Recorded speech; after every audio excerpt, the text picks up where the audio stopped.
पहले जंगलों में शिकार हुआ करता था, अब जंगलों का शिकार होता है। छत्तीसगढ़ में सरकार बदल गई, लेकिन हसदेव अरण्य के प्रति सरकारों का रवैया, रुख नहीं बदला।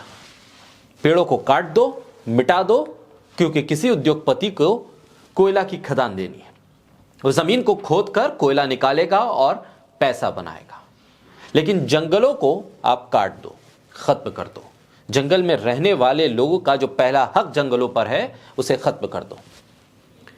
पिछली सरकारों में भी तैनाती कर दी गई पुलिस वालों की, ताकि जंगल में पेड़ काटे जा सके। अब फिर सरकार बदली, माहौल नहीं बदला। जंगल काटकर जमीन अडानी को दे दी जाएगी।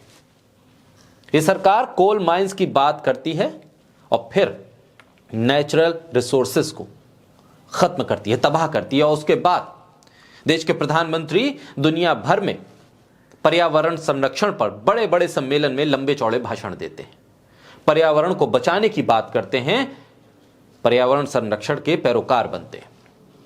लंबे चौड़े भाषण दिए जाते हैं, लेकिन जब भारत में लौटते हैं तो सिर्फ जंगलों की कटाई, इसे देखकर, इसे सुनकर खामोश रहते हैं।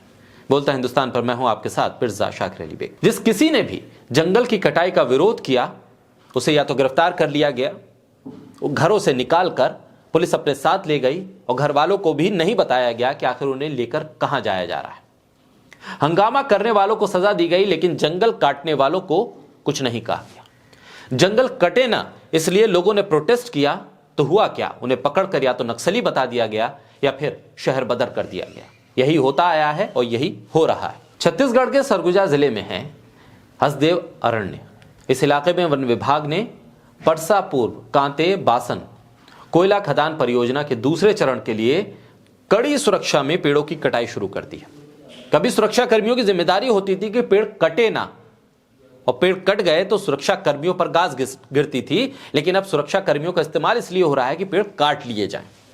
सामाजिक कार्यकर्ता लगातार इस बात का विरोध कर रहे थे। हसदेव क्षेत्र में कोयला खदान का विरोध करने वाले लोगों को पुलिस ने हिरासत में लिया, और उसके बाद उनको कहां रखा गया, इसकी जानकारी भी परिवार वालों को नहीं दी गई। अब तक जो खबर आ रही है उसके मुताबिक 500 से ज्यादा स्वचालित मशीनें, ऑटोमेटिक मशीनें पेड़ों को काटने के लिए लगा दी गई हैं। पहले दिन 52 हेक्टेयर के पेड़ काट दिए गए और अब 39 हेक्टेयर जमीन के पेड़ खतरे में। छत्तीसगढ़ में भारतीय जनता पार्टी ने मोदी की गारंटी वाले घोषणा पत्र में हसदेव अरण्य के परसा में कोयला खदान की अनुमति को धोखा कहा था, कांग्रेस का धोखा बताया था। उम्मीद की जा रही थी कि नई सरकार आएगी, इस धोखे को बढ़ावा नहीं देगी। लेकिन हुआ क्या? सुप्रीम कोर्ट में जिस सरकार ने हसदेव में खनन को गैर जरूरी बताया था, उसी सरकार के आदिवासी मुख्यमंत्री के होते हुए आदिवासियों की जल जंगल और जमीन पर कब्जा किया जा रहा है। अडानी को फ्री फंड में आदिवासियों की जल जंगल जमीन से उजाड़कर हसदेव अरण्य देने के लिए जबरदस्ती पेड़ों को काटा जा रहा है। छत्तीसगढ़ में अभी मंत्रिमंडल भी नहीं बना। वन मंत्री कौन है, पर्यावरण मंत्री कौन है, इसका अता पता नहीं है। लेकिन सरकार बनते ही, एक आदिवासी मुख्यमंत्री की शपथ लेते ही आदिवासियों को जंगल से उजाड़ने की पूरी तैयारी कर दी गई। बीजेपी सरकार अडानी को मुनाफा कमवाने के लिए आदिवासियों को गिरफ्तार कर रही है। हसदेव अरण्य में 50 हेक्टेयर जंगल की कटाई शुरू कर दी गई। जंगलों की कटाई के बाद बड़ी तादाद में अडानी वहां से कोयला निकालेगा। हसदेव के आंदोलनकारी आदिवासियों को उनके घरों से ही गिरफ्तार कर लिया गया। छत्तीसगढ़ में भारतीय जनता पार्टी की सरकार बनते ही हसदेव अरण्य बचाओ संघर्ष समिति और छक बचाओ आंदोलन के संयोजक आलोक शुक्ला को भी गिरफ्तार कर लिया गया।